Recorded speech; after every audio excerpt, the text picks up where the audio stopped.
Tá gravando, isso aí. Beleza, professor? Tudo tranquilo? Coleguinhas, de repente chegou alguém assistindo. Bom dia, boa tarde e boa noite. Então eu vou falar aqui pro trabalho de literatura brasileira.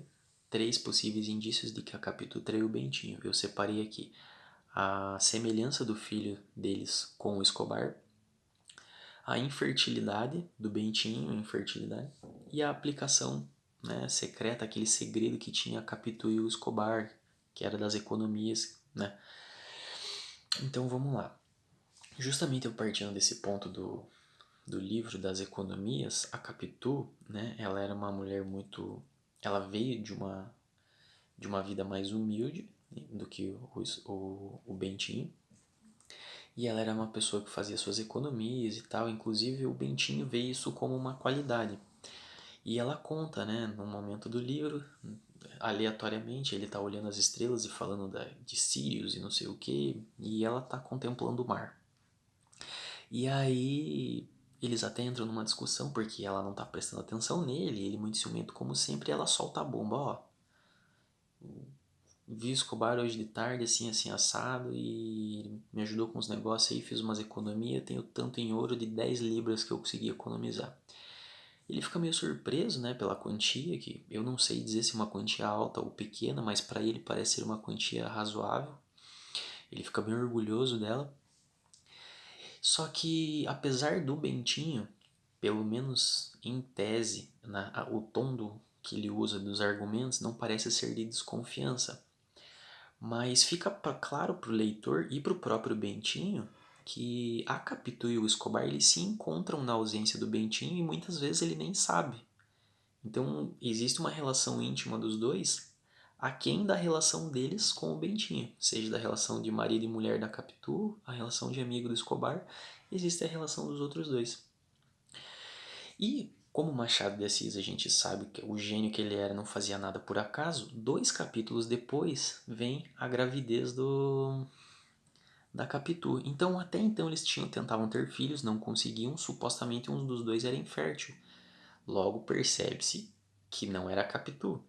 Porque olha como a sacada do Machado, logo depois do capítulo onde é citado que o Escobar ajuda a Capitu a fazer um investimento, 2 capítulos depois esse investimento já rendeu algum fruto. Olha que amigão, deu um filho pro parça dele, hashtag Vitão, meu casal.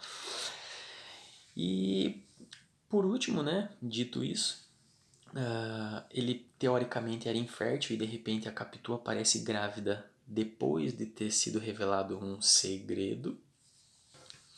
E aí, para fechar com chave de ouro, o Piá resolve vir a cara do Escobar. Cuspido escarrado, como diriam hoje em dia, né? Cuspido escarrado, porque não só a fisionomia, os trejeitos do garoto eram iguais, o jeito de posicionar a cabeça, de gesticular, de andar, de dar risada, olha que inferno. Imagina, né? Veio igualzinho o outro. Então, se a gente juntar todos esses 3 detalhes que eu já falei, né? Da infertilidade, da aparência do garoto e desse segredo que já existia entre eles, fica uma questão assim muito suspeita mesmo. Mas eu vou trazer aqui um quarto ponto que não é a partir da Capitu, mas do Bentinho com a Sancha. Porque existe um momento da história em que o Bentinho e a Sancha eles têm um toque de mão e uma troca de olhares onde parece acender um desejo. Fica uma coisa meio incubada, uma coisa meio implícita. Mas por que essa parte é importante para o livro? Ele dá uma de revoltado, quer fingir que aquilo nunca aconteceu e, né? Mas por que aquilo é importante? Porque demonstra que esses 4 personagens, Sancha e Escobar, Capitu e Bentinho, eles têm uma proximidade tão grande a ponto de repente, realmente alguém acabar deslizando e se entregando numa coisa a mais. Porque se quase aconteceu entre o Bentinho e a Sancha, sendo que o Bentinho é doente pela Capitu, por que não aconteceria entre a Capitu e o Escobar, sendo que a Capitu, inclusive, é uma pessoa muito mais pragmática, mais bem resolvida? Então, esses são os pontos que eu levantei aqui. Espero ter sido claro o suficiente. E é isso, galera. Ao meu parecer, felizmente, Escobar é um vitão, furazóio, comentou meu casal na parada e a aplicação que ele ajudou a mulher do amigo a fazer, que ele chamava de cunhadinha, acabou rendendo um fruto inesperado. Um fruto com a cara dele. É isso aí, obrigado. Deus abençoe. Até.